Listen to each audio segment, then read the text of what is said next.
Well, hello, parents and grandparents. Welcome to another follow-up training video from our Graceful Parenting Seminar. Today I want to talk about the one thing that every child comes into the world craving.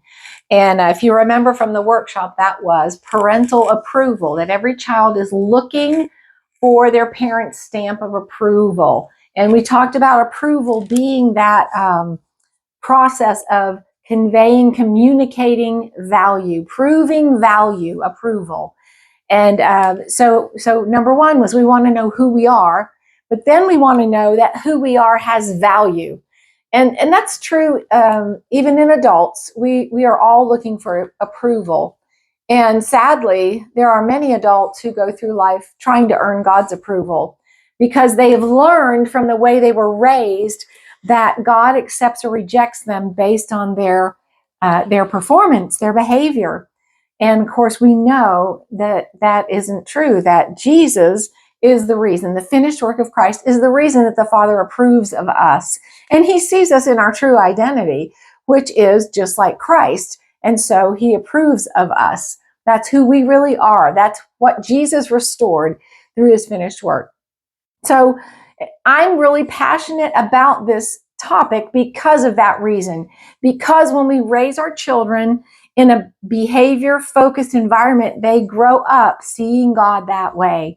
And they step right into a life of works and religion. And it's a setup for failure. So I believe this is the most important, the secret to successful parenting. In my first book I wrote about my life, that was the one thing that I got right for my kids because I didn't know everything else when I was raising my kids. But I did understand that they needed to feel that they had value and worth.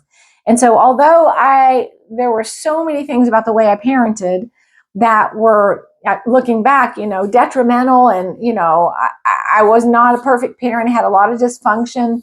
I didn't come to know the Lord till I'd already had 5 children. So there was a lot, working against me, but I got that one thing right.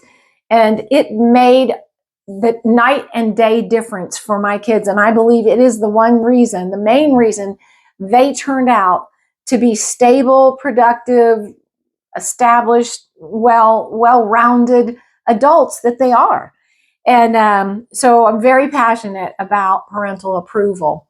So when I talk to parents about communicating approval, and in the workshop we talked about many ways that you can show approval, everything from the things you say to your body language and the way you respond to your child's emotions. And then parents will pick up on these and they'll do them, and you don't have to do them all the time.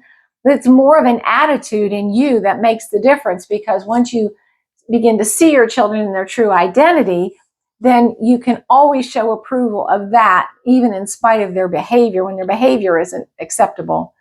And so, but what I find is that parents don't realize of how many ways they are actually negating the positive side of approval by unknowingly sending messages of disapproval. And so today, it goes against my better judgment to point out what's wrong. But today I'm going to talk about what not to do. What not to do so that you're not sending messages of disapproval. So how to make sure you're not sending messages of disapproval that are basically shooting yourself in the foot and undermining all the efforts you're putting in to show messages of approval. So I'm going to look at my notes real quick here so that I can do this quickly. So the first thing is how we react. Children do things, and they make mistakes, and they break things, and they don't listen, and anyway, you get it.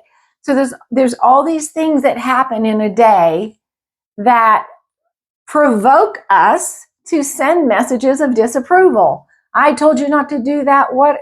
I'm so upset. You know better than that.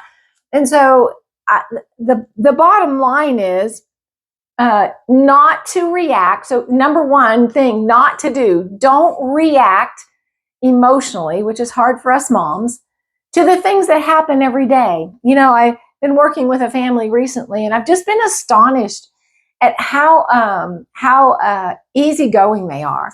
Like the child will become upset about spilling all the bubbles, and the dad will say, "Oh, that's okay. It's no problem. We have some more, or we'll play with this now." But if we can adopt that attitude that kids will be kids, things are not always going to go the way we hope or that we want, and they may do some really stupid, foolish things, even things we've told them not to do, but not to react, because when we react, our actions speak louder than words. And if we just have that face or that, they get that message, mom is not happy with me. She does not approve of me right now. And so just remaining calm. And what happens is you're teaching your child how to respond and react in life when things don't go the way they want them to go. And so we don't think about these things when, oh dear, sorry, I forgot to put do not disturb on my phone. A phone call is coming in. Yeah, it's still recording. Okay. We don't think about our reactions and how they affect our children, but our actions do speak louder than words. And so when you respond calmly and you just look at the problem and you go into problem solving mode, you're teaching your child how to go through life. And when they encounter things and problems and issues and setbacks, that they'll learn. You just stay calm, you look at the problem, and then engage your child in that problem solving. Let's say they broke a neighbor's window and, playing baseball or whatever. And instead of getting upset, say, okay, well, let's see what we need to do. First, we need to go over there and help the neighbor clean up the glass. And then we have to, pay for the window. Or maybe they hurt their sibling. Okay, well, I know you were upset and you hurt your sibling. Now let's go comfort your sibling, okay? Instead of just becoming upset and exasperated. And I know we tend to want to fix things ourselves because it's quicker and easier, but I'm telling you, if you slow down and you take these opportunities where negative things are happening and turn them into problem-solving situations and lessons for your child, life becomes so much more enjoyable.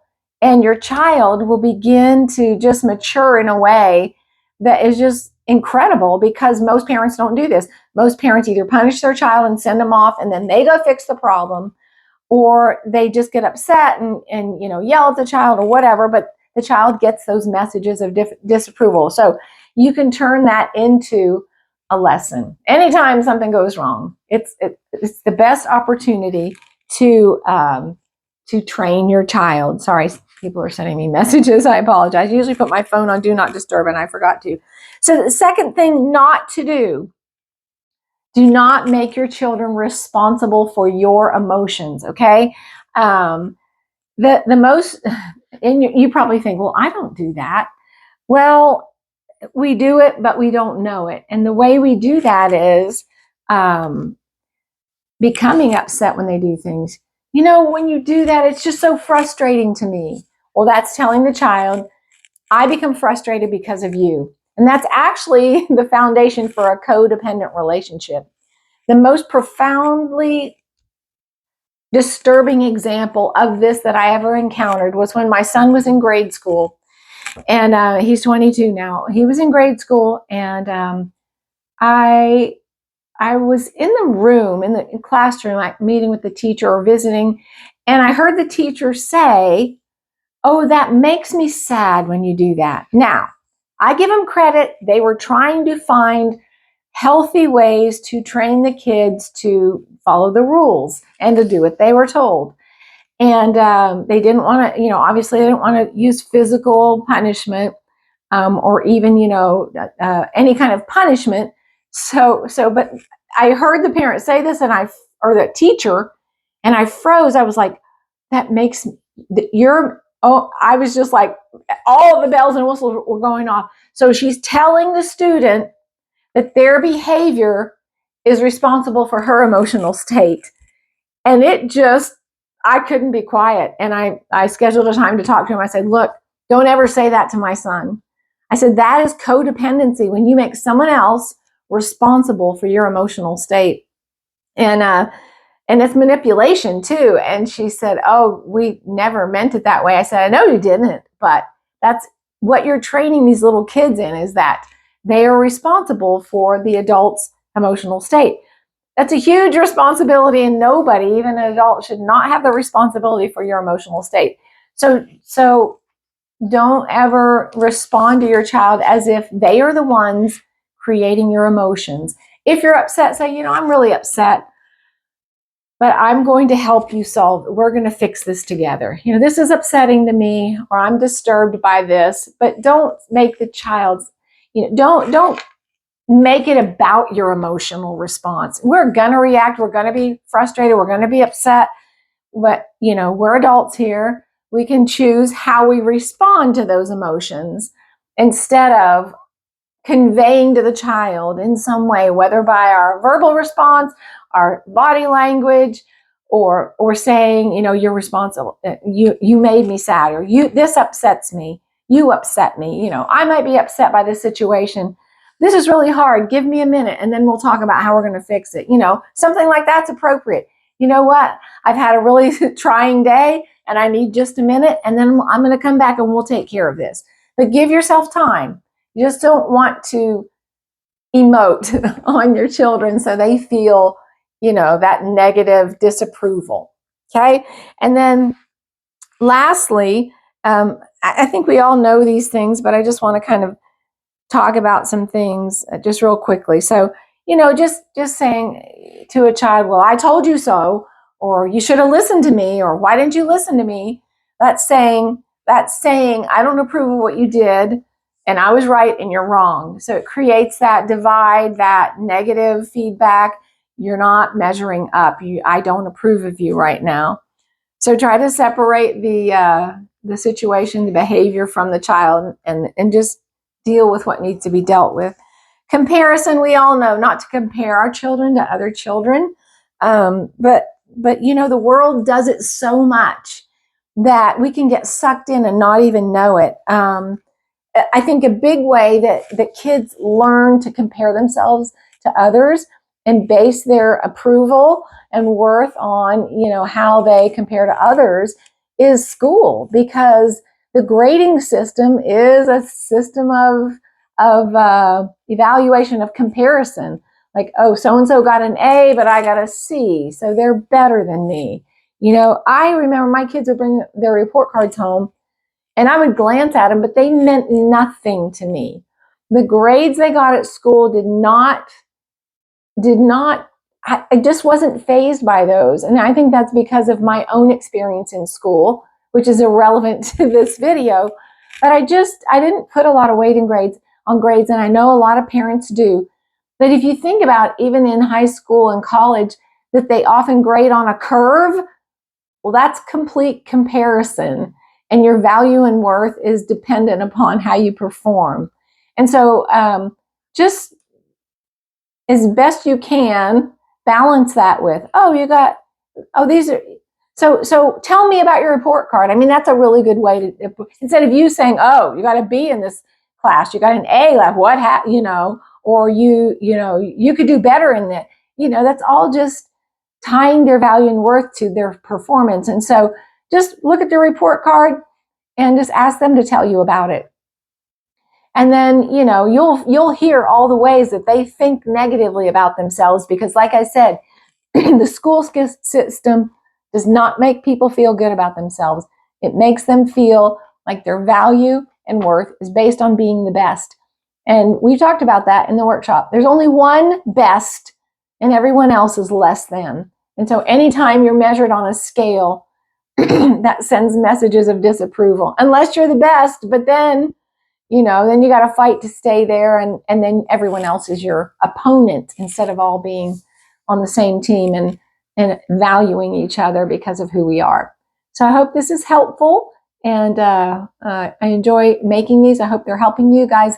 Give me some feedback in the emails if you can. Let me know if these are helping you, or if there's any particular topic you would like me to speak on. I'm happy to do it. So until next time, take care and God bless.